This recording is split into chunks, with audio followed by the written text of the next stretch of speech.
My name is Prof. Byaruhanga, and I'm Professor of Systematic and Historical Theology at Uganda Christian University, and I teach systematic theology. And the title of this presentation is the definition of the term theology. And by the end of this presentation, one should be able to define the term theology in a systematic manner. But I want to begin by asking, what is theology? The word theology is an English word taken from the two Greek words, namely theos, which means God, and logos, which means word, or knowledge. In its traditional sense, theology means all that human beings can think and say about God. In the Middle Ages, theology was considered as the queen of all sciences.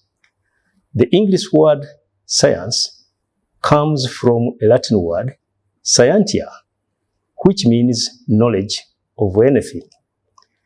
Traditionally, theology has been defined as the science of God and his relation to all things. In the modern usage, the word science refers to the knowledge of the physical universe, which knowledge can be arrived at empirically. The disciplined way of thinking and talking about God is what is called theology. But remember, you and I are not the first people to think and talk about God in a disciplined way. There are people who have done so in the past, and they have come up with their own definitions of the word theology.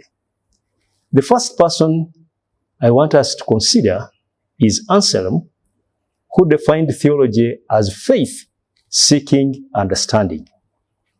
Anselm said that when you apply reason on the truth of faith, which is found in scriptures and creeds, the result is understanding. The aim of theology, according to Anselm, is to seek to understand the content of faith. The second person I want us to look at is Paul Tillich, who defined theology as the interpretation of the truth of the Christian message for every new generation. When you think and talk about God, you are required, according to Tillich, to transform the faith for today through the medium of your experience.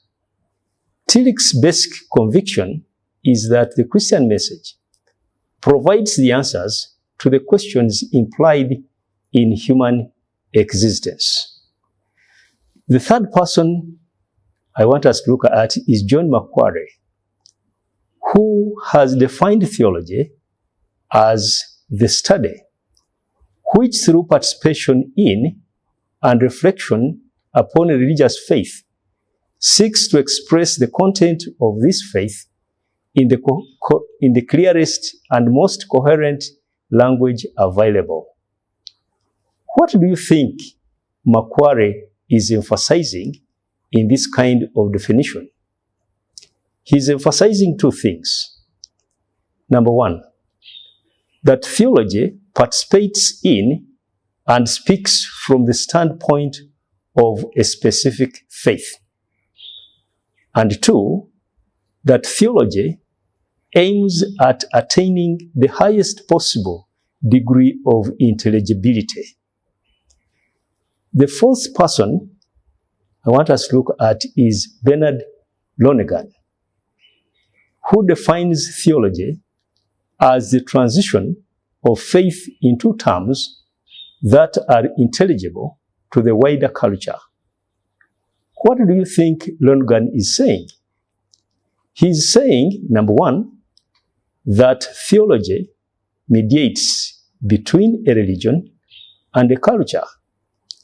And then two, that its function is to bring to light the significance and value of religion in any given culture.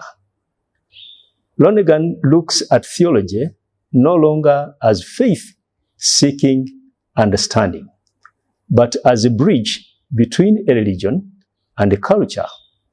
For Lonergan, Although theologies might vary with cultural variations, because theology is context-based, faith itself remains unchanged.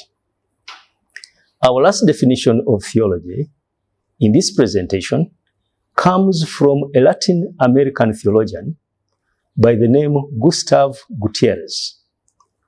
Gutierrez defined theology as a critical reflection on praxis worked out in light of the Word. He uses the term praxis to emphasize the mutual interplay between action and reflection. In this praxis, charity is at the center of the Christian life. According to Gutierrez, action and reflection, theory and practice feed into one another in a systematic way, so that praxis can never be mere application of some abstract theory. Gutierrez's emphasis on praxis arose from two sources. First was an awareness of the miserable conditions of the people who were being exploited. Secondly, it was a reaction against the church, which only loved itself and had concentrated on the correct belief and neglected the practical concern of the Christian faith. Now I want to come to a conclusion.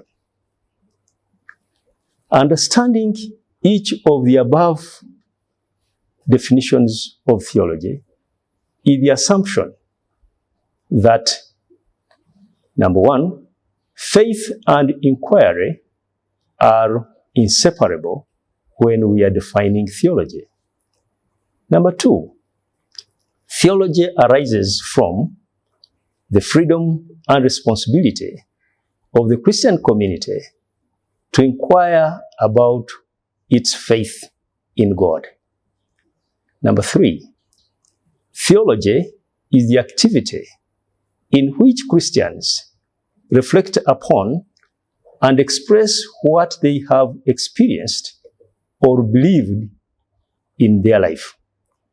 It is also the effort to say how they arrive at the Christian convictions and why they affirm them. And lastly, insofar as it is reflection, theology is a second-order activity which depends on the experience of God. The disciplined way of thinking and talking about God is what is usually called theology. This is the end of my presentation. Thank you for listening.